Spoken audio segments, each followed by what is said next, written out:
English उलोवपाची संवय नाशिल्ल्यान जीब मातशी निसरता. म्हाका दिसता तांकां सांगपाचें आशिल्लें बैलांची गाडी वापरात. ती चुकून इलेक्ट्रीक कार जाली.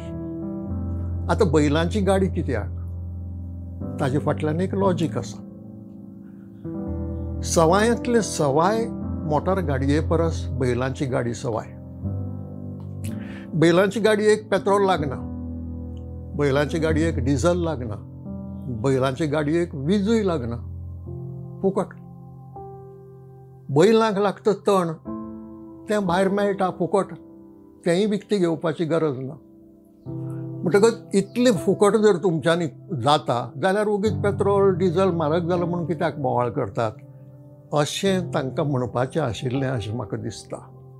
पूण खूब फावटी अशें जाता की ती जीब निसरता आनी बैलांची गाडयेच्या सुवातेर इलेक्ट्रीक कार जाता.